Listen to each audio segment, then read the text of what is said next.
It's the Eastside Fantasy Football Podcast. Today is Saturday, December 3rd. Joe, I don't know if you realize this, but I have a Talking 2%. about Christmas. I have a 2% chance of making the playoffs, which is higher than three other teams. Dude, So don't count me out. I love that you bring that up immediately because I was thinking about that today at school. I was thinking, like, what if Tessoni makes the playoffs after all of this? So that's funny. I'm being so serious. I thought about that because I knew that you weren't 100% out of it yet. I mean, the sixth spot is up for grabs if things happen. Nick Tony and Joe Briner, as always. Nobody else, just us. Nobody No. else, nobody more, none less. I don't know. How'd you feel about the Thursday night football? I was very Yeah, I wish the Patriots would have been able to do more, and I wish the Bills would stop running the football. Um, that just kept the clock rolling. They were putting up long drives. Yeah, I obviously Stephon Diggs, Ramondre Stevenson. Those are my two guys on the Thursday night. Those are the biggest two names. Obviously, Josh Allen as well in the Thursday night matchup. And Ramondre just wasn't able to get anything going on the ground. Every time he was getting the ball, I feel like he was getting touched behind the line of scrimmage. I think he had So 8.5 yards per carry. yeah, I mean, if you watch the game, it's because he was breaking tackles left and right, Yeah, yeah. running like an angry man. Stephon Diggs obviously is Stephon Diggs. He gets you 20 points just about every week. So he got to the 22 fantasy point range.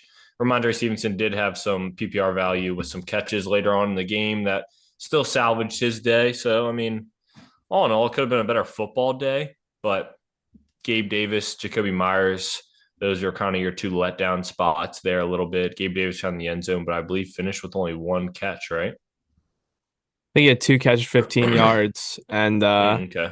And the touchdown. if you want to hear the definition of irrelevant of the irrelevant touchdowns, do you know who scored the touchdown for New England? Uh-uh. His name is Marcus Jones. Yeah, number 25, I think. He was like returning kicks and stuff too. Yeah, he's the one who returned the kick. Well, I Yeah, guess it against wasn't a the walk-off Jets. against the Jets. He's a defensive back. That was his first offensive snap all year.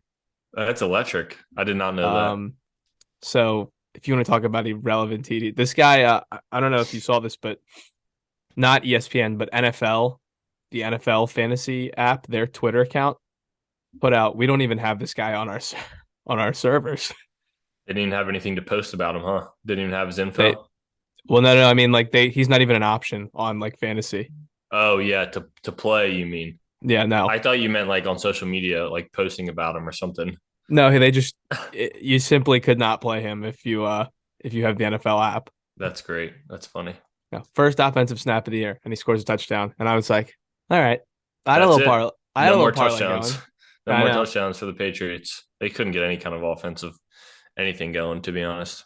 I had a little parlay that didn't work out, but it looked good at times. It was a little anytime touchdown, Diggs, Allen, and Ramondre. Oh, Allen got Josh stiffed Allen at the one. came centimeters I away know. from a touchdown. I was happy that didn't happen. I did forget and I didn't remember until the third quarter that I was indeed playing against Josh Allen because for whatever reason, Spano was dying to trade the number one quarterback in fantasy. Actually, number two. Patrick Mahomes is number one. I noticed that last night too. Allen, But speaking of that, just talking about Thursday night game, Josh Allen stayed under the 20-point mark. So that's kind of something to highlight. But like I said, they just kept running the football, taking long drives, a few passes and runs for Josh Allen that still salvaged his day with two touchdowns. So nothing crazy there for Josh Allen, though, considering he's usually a lock for over 20 fantasy points. yeah, it was. It was a weird He had game. a good game, but like not to the level you expect Josh Allen to be Yeah. clearing out some people. I don't even Yeah. think we have it on our show list to talk about Thursday night football today, but we just did. So Yeah. There let's you get go. in. Let's get into the news.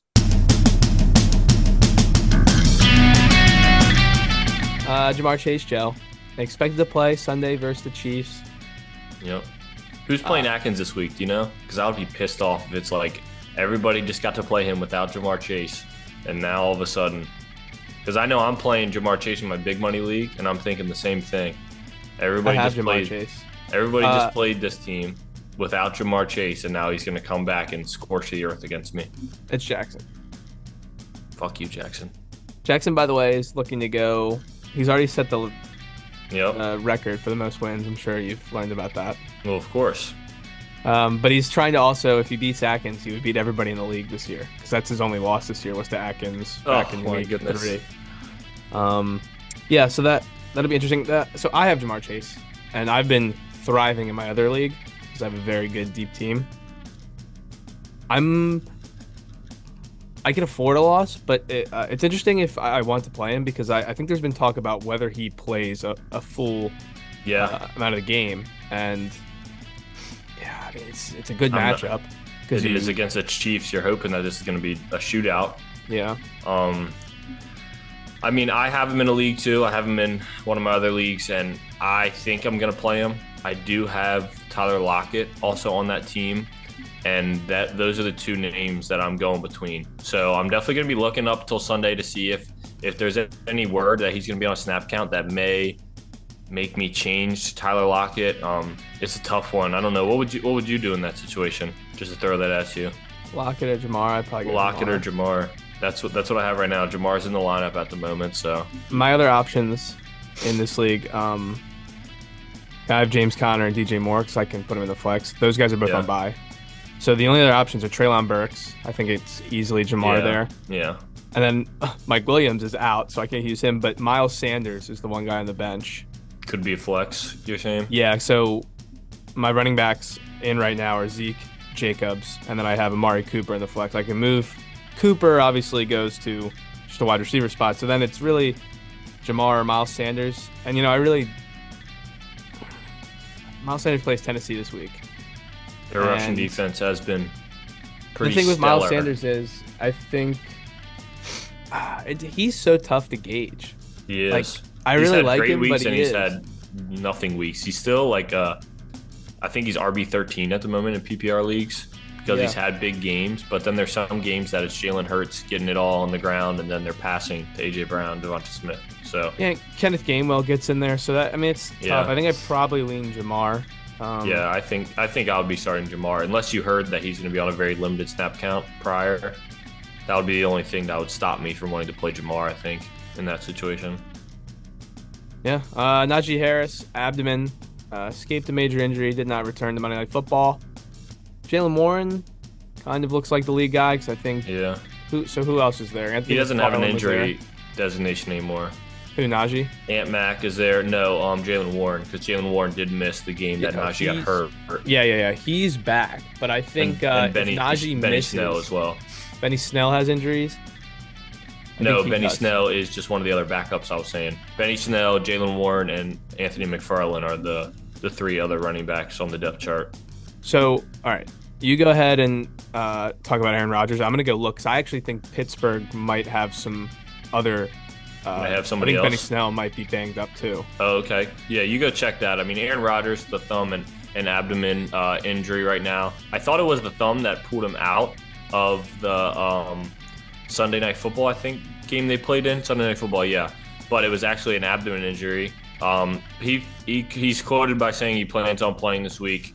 I think Aaron Rodgers will play. Probably won't practice at all, but will end up playing on Sunday. Dallas Goedert with his shoulder injury. He plans and, quote, hopes to return in Week 15. So for fantasy playoffs, if you have Dallas Goedert, hopefully that does happen because he was definitely a key piece to this offense. He was a great tight end to have. Just keeping it rolling. Let me know if you find that. Go ahead and chime in at any time. Doug Peterson, quote, feels good. I also saw another update that seems all systems go for Travis Etienne this week against Detroit in a great matchup. You would love to have Travis Etienne on a full workload there. We have a few players that are not going to be playing. This one's a little surprising. Brandon Cooks with a calf injury. Mm-hmm. This one's been weird. I actually picked up Nico Collins when I saw this about an hour ago because he's going to be the only guy there. And I'm also going to add on, so Brandon Cooks will not be playing on Sunday. He's already confirmed out. I am going to add on Cortland Sutton with an illness is questionable going into Sunday. I don't believe he has practiced much with something of a stomach bug, Nathaniel Hackett said. So I don't like that considering their passing game is already terrible. I actually did switch out Zeke to my flex role. And I'm even questioning if Nico Collins is going to get a sneaky little start in the flex. We'll see what happens. I haven't made a decision yet, but Brandon Cooks being out is definitely a shock there. Mike Williams, this one's not surprising with his ankle, is also out on Sunday. The high ankle sprain, he came back a little early, in my opinion. He was on a snap count and still went up to catch a ball, landed down a little awkwardly. I guess rolled his ankle probably again, and he hasn't seen the practice field since. So he will be out on Sunday. Lastly, we do have Deebo Samuel with a quad injury. He was limited on Friday. You spelled out the practice. I think what did you say? Limited Wednesday, non-participant Thursday, and then limited again Friday. Yeah, I'm just thinking of Deebo's. So it's a weird too. one. Just his injury past. Odds are, I feel like the last couple games Deebo's been playing, and then at some point he's on the sidelines getting looked at a little bit, and then has come back into the game. Yeah. So this one is definitely something to look at because Deebo most likely will play. I would bet that he does play, but it's very scary with Deebo in the past. Like you were mentioning, he does have an injured past. I'd be a little worried just about Deebo, especially with Christian McCaffrey, George Kittle, Brandon Ayuk. There's a lot of other options to go here. So if Deebo's hurting, they might not give him the full workload that he typically will get. Have you seen anything about Benny Snell? Yeah, Benny Snell did pop up on the injury report with a knee yesterday. He cleared, so he's off now, but he has a projection of 0. And Najee does have a full projection, so I guess they're expecting Najee to play. Yeah, I haven't seen any update on his availability yet. I don't know if you have. He doesn't have I think he cleared. He does not have an injury designation going into the weekend. Looks like Najee will be playing then. I did hear the last day and a half, though, some hot kind of people going towards Warren as possibly being the main bell cow for the week. But guess not. I guess Najee's good to go.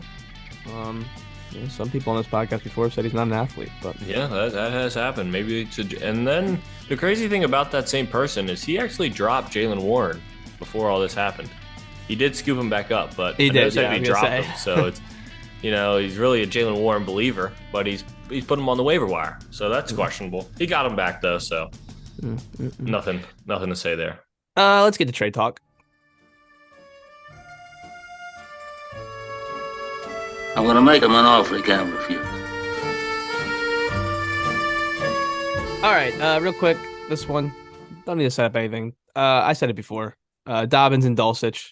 Yep. I get Dulcich. Sam Smith gets Dobbins. It was the last part of that deal, the big one with Saquon Barkley and A.J. Brown last week. So nothing to really talk about there. That just adds on to it. So next one, though. Josh Allen is going to Sam Smith for Justin Herbert, Christian Watson, and Rachaad White. I'm going to ask you real quick, which one would you rather have? Because I know my answer. I mean, I would have Josh Allen. Really? Yeah, I'm I would. 100% sign me up for Herbert, Watson, and White. I'd rather. I mean, obviously, that does depend on your roster. Like my current skill, like wide receivers and running backs, like I wouldn't need the quarterback downgrade for those pieces. So that definitely is taken into account because Spano has been rocking Terry McLaurin and Drake London for a while. So to get Christian Watson, and I know he has George Pickens as well. That is definitely a boost there. But he has like 4 or 5 running backs. So Rachaad White, I don't really think is going to get the start. So I guess it just depends how highly you value Josh Allen. And obviously we've already had the luxury of seeing this week. So, I mean, at least at this week, Justin Herbert definitely has a solid chance of outscoring Josh Allen. But I guess my answer was so easy for me just because of my roster construction. So that definitely changes it up, because Christian Watson and Rachaad White wouldn't necessarily start for me. So that's why I would rather have the Josh Allen side. But I can definitely understand that if you need some of those pieces it's not a bad trade whatsoever. But at the same time, I've only had any negative thoughts because I don't understand why you're wanting to get rid of Josh Allen in the first place, I would do this deal in a heartbeat. The reason I laughed right there, I don't know if you heard me in the background. I was going to look at their average fantasy points per game. For starters, I really want Herbert because I think Herbert's season gets better from here. Does have great playoff matchups. They're getting a lot of pieces back, and the defenses they're playing coming up: Vegas, Miami, going to get Indianapolis, which isn't great. Also Tennessee in there, but those aren't Vegas and Miami. Obviously, are big.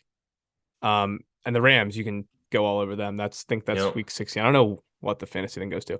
But I was going to look at average fantasy points, and Josh Allen is 25.9 per game, and Herbert is at 18.1. So there's a discrepancy there. Yeah. Um, But I Herbert has guess been without weapons for most of the season, right, like yeah. you So that's mentioned. why I think it That's goes up. definitely taken a hit.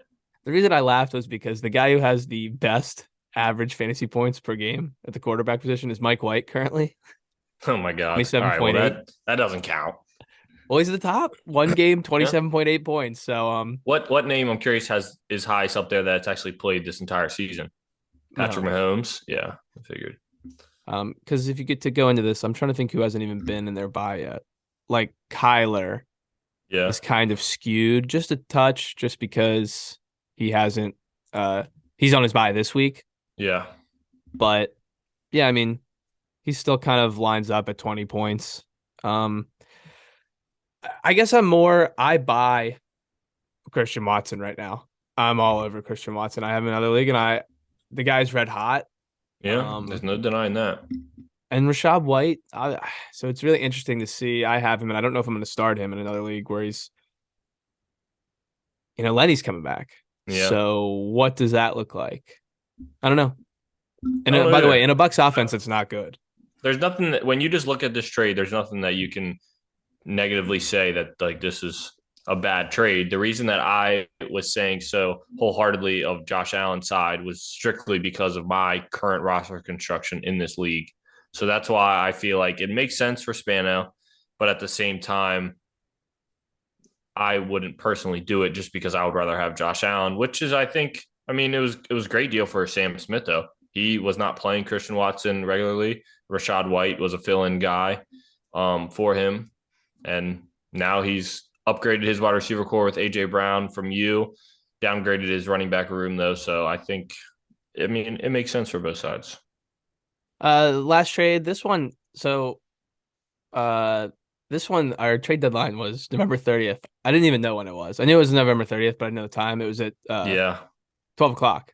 Straight Yeah, up. I thought it was at Middle of the day. midnight. I was surprised when trades were going through during the day, and I was wondering how this was happening because I thought it was over. So And this then one came come to in find 2 out it was minutes at before. noon. Yep, Yeah. this one was at the buzzer. And apparently there was some real tomfoolery because it went down to the buzzer that I think Jackson thought Yeah, he was Derek getting. told me about this. Who did Jackson want to get though? He wanted Nick Chubb, I believe. Oh yeah. Okay. I'm not sure what that deal was, but I do think that he was targeting to receive Nick Chubb. So Derek gets Aaron Rodgers and Tony Pollard from Atkins. Atkins gets Geno Smith and Cordero. I don't really understand this deal. I mean, Atkins needed a quarterback. I don't like this since he's right behind me in the standings, and I have to play him next week. But at the same time, Tony Pollard to Derek. Derek's new RB2 is Tony Pollard. I'm a little surprised Derek went away from his Cordero. He does love him in a very serious way outside of fantasy. He has a real love for this man. But Aaron Rodgers, I think Derek is just Aaron Rodgers. Derek's willing to like target a player that he'll give up somebody and then just get a backup quarterback just to have them on his roster. Yeah, that's the part that doesn't make any sense to me because, I mean, let me just go look at the available quarterbacks right now. Yeah, I mean, well, Aaron Rodgers has been poopy for fantasy. There's no way around it.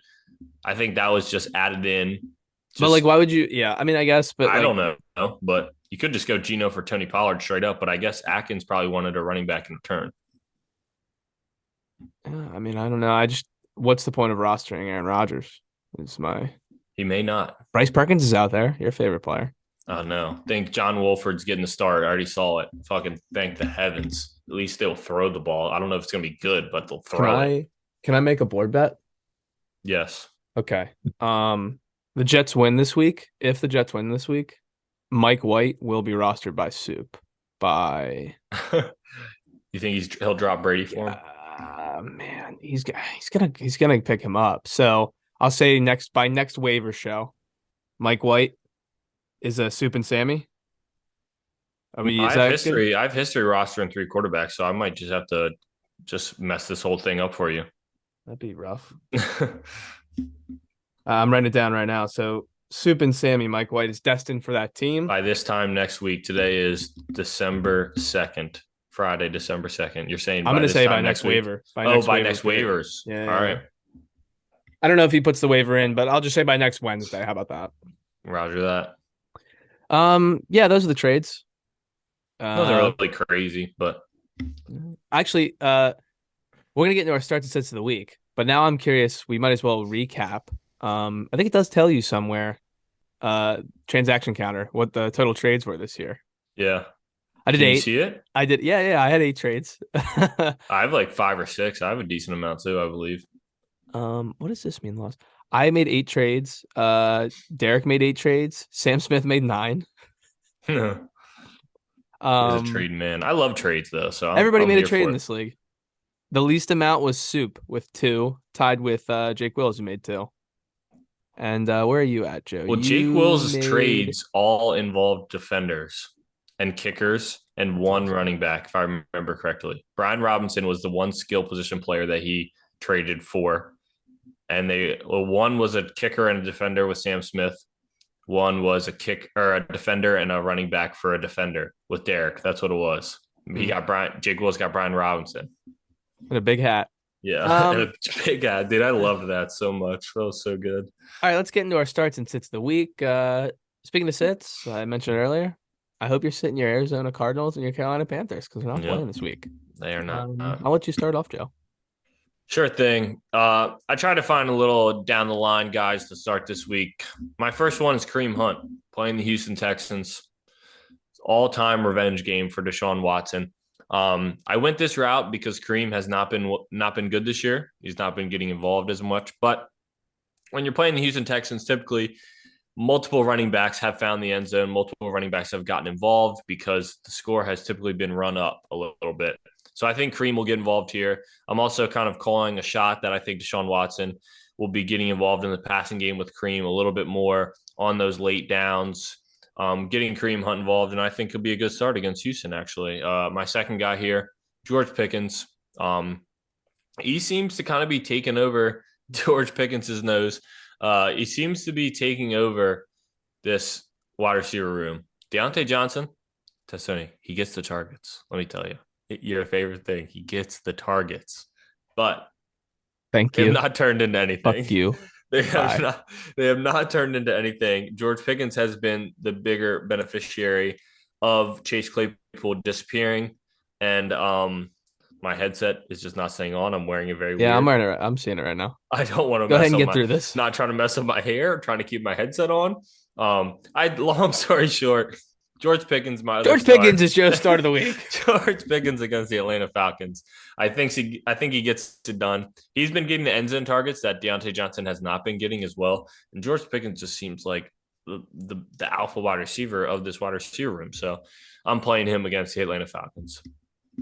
So I'm gonna start Christian Kirk, and does this go into the fact that I just traded for him? Maybe a little bit, but Christian Kirk. I always think of doing that. Just putting somebody that I want to do good just for like good juju.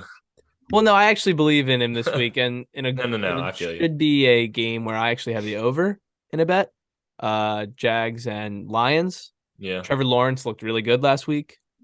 Zay Jones was just the guy who ended up benefiting the most from it, and I think Christian Kirk, who had a quieter day against a much worse secondary and much worse defense, can get it going. Yeah, I mean, Christian Kirk, I think if I try to put guys, that are kind of like more in the mid tier here, and if someone was fading him because of the down week last week, fire him up this week. Christian Kirk's been very good this year. And then David Montgomery is my next guy. Justin Fields is off the injury report. So my thought with this is, it's a pretty decent matchup for the Bears. And I know Montgomery has suffered over the past couple of weeks with Fields just because Fields has had the run and the big plays. But I really think coming off the injury with Fields and he'll be out there, you expect the offense to be better. And maybe they just try to calm him down a little bit and do a little less running. That would be just my main thing. That's where I'm kind of coming from with the Bears and David Montgomery. And he also had a very good week last week. So I believe they have the Packers this week. And last week we saw the Eagles run combined with their quarterback and their running back go for over 300 yards. So I think the Bears can, I'm Obviously, last week sucked because Fields was out, but that offense has been roaring since that. My sit is Mike Evans. It's tough. He's getting a lot of targets. He's just Tom's not connecting with him down the field. He's been hitting Godwin a lot, and Marshawn Lattimore is the matchup. And yeah, Marshawn is the matchup here. If you believe in due theory, I necessarily don't, but Mike Evans is due. But the Marshawn Lattimore matchup is not ideal, like you mentioned. My sit this week is Miles Sanders. You just mentioned the Philadelphia Eagles run game against the Packers. Miles Sanders. He just had a big week. The Eagles are playing the Tennessee Titans, like we mentioned earlier. And if the one thing that the Tennessee Titans have been able to do this year, it is stop the run. So, which kind of sucks because I am expecting a big day for AJ Brown, who I so happily get to play for, I think, the fourth time this year because he's been traded all over the place and I continue to play him. It's really good stuff. Hey, he put up 12.5 points last week. It was good enough. All right. We're going to get into that. It was good enough. Miles Sanders getting a sit for me. I don't see the running game besides Jalen Hurts scrambling being too much of a factor for the Eagles this week. And I think they'll be passing the ball a little more. It was enough. All right. All right. Yeah. We'll get into that in a second. Starts sits the week. I'd like to shout out one thing. My roster with my 8 trades, remember I turned it over. And if you looked at my roster now compared to opening day, you would be like, holy cow. There's 2 guys who started the year on my team and are still here. Kirk Cousins is one, but remember he took a brief absence. I know the other one because this guy, when he gets on your roster, he doesn't disappear. I know for personal experience, buddy. So Dalton Schultz was the other one, but he got traded away from me. I dealt him away twice.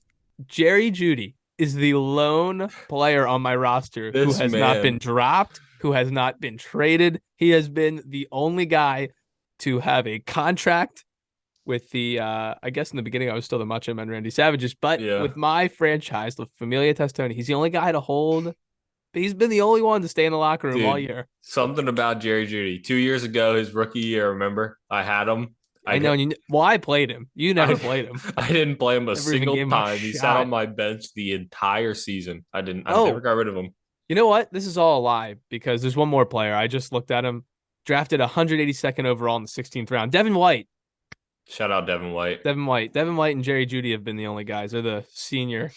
Did you notice? I'm just gonna hop straight into our fantasy recap because we have a few. We're a little late. Obviously, we're recording a day late, so we do have some to finalize. Did you notice that Max? His name is Max with 2 X's. It's not Mason. Max Crosby had a stat change. He got a pass deflection, so you actually jumped up to 155 points instead of 153. Oh, I did not notice that. I noticed it this morning. Imagine if you would have me. Just think of me how personally I take fantasy football and how much it can hurt me. Imagine if I got the 13 tackles that I needed and I was up by 153? You were 153 and I was an extra 2. Okay. And I was 151.4. Imagine if I got to 13 tackles, I was up by 0.4, thinking I got the win. Then the next morning I wake up and you got 2 extra points for a stat adjustment. I would have died.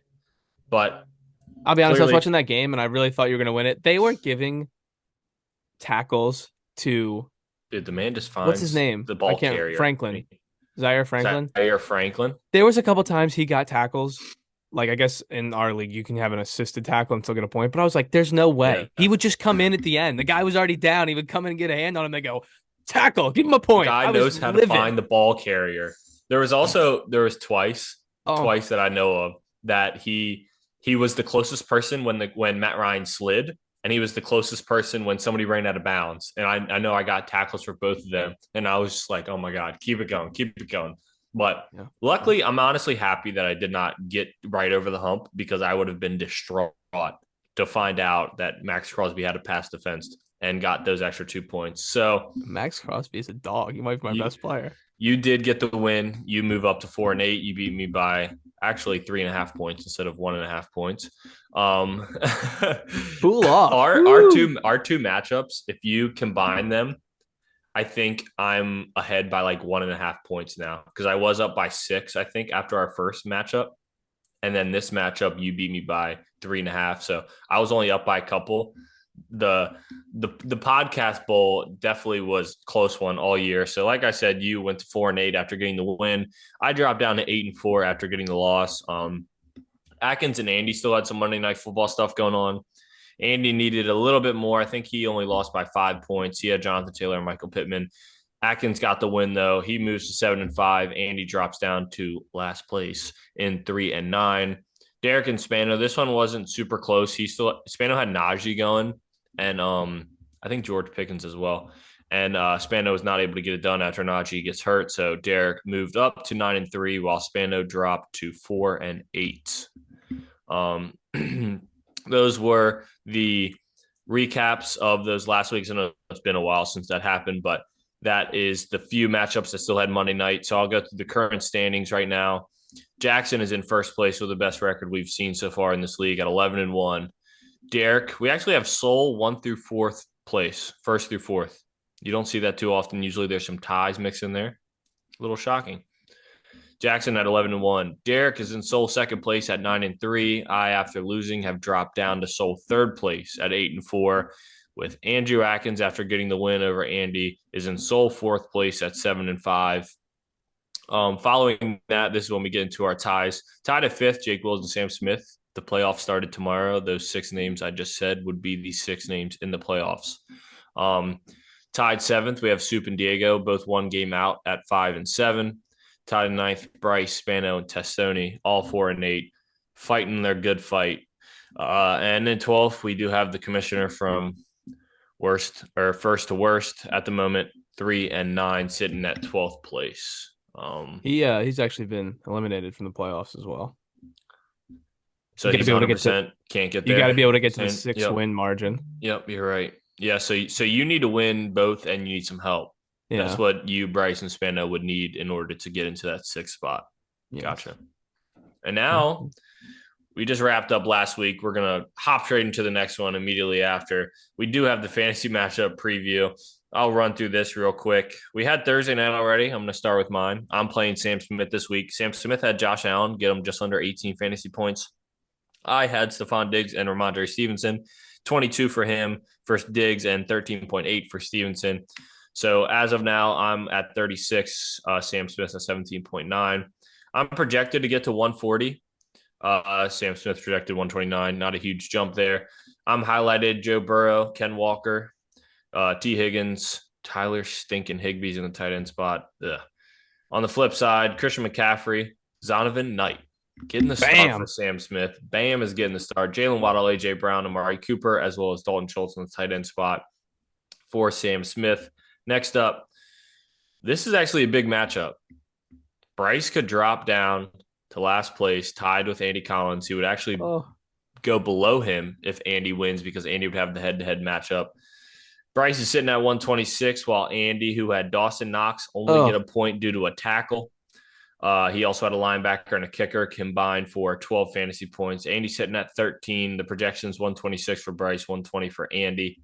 Bryce has Patrick Mahomes, Juju Smith-Schuster, Isaiah Pacheco, his triple chief stack as usual. He also has Mike Evans, your sit of the week. Andy on the flip side, he has Tua, Jonathan Taylor, Aaron Jones, Michael Pittman, and Keenan Allen. Back-to-back weeks in Andy's lineup for the first time this year. Shout out Keenan Allen. Good for you. Fighting the good fight. This is another key matchup for last place here. Spano's playing Jake Wills. Jake Wills isn't worried about last place. He's trying to get into the playoffs. So this is another big one, though, for both of those factors. Jake Wills had Gabe Davis, 9.5 on Thursday. He also has Austin Eckler. He does have his wide receiver. So far, he has played the wide receiver with the most points because that's been a big thing for him is playing wide receivers that get outscored on his bench. So Jacoby Myers and Isaiah McKenzie did not get over the 9.5 mark. So far, so good in that realm. On the flip side, Spano, his new quarterback, Justin Herbert, as well as Christian Watson in the flex. Najee Harris still in the lineup with Dameon Pierce and Terry McLaurin. George Pickens, my start of the week. We do have Jackson Edelman playing Andrew Atkins here. Jackson had a beautiful 154 projection.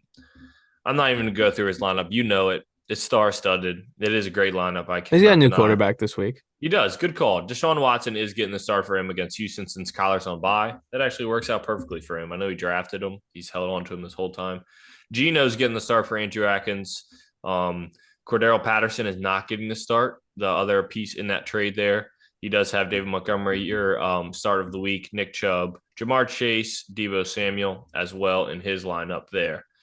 Keeping it moving real quick, we have Diego and Derek. Diego's middle of the pack. Derek's sitting in second place right now. He's trying to stay in second to get his bye. Diego's trying to get a win to try to sneak into the playoffs. Diego still has Samaje Perine in the lineup, and Joe Mixon, also add this to the news, has not cleared concussion protocol yet. I did see that today, so that's something to monitor. Travis Etienne, DeAndre Swift, CD Lamb, TJ Hawkinson are his main guys, with Derek on the flip side. Justin Fields, his new QB1, no ifs, ands, or buts about it. Joe Mixon, like we just mentioned with the concussion. Tony Pollard, his new RB2. Chris Godwin, Cortland Sutton, and Travis Kelce in the tight end position is basically a wide receiver 1.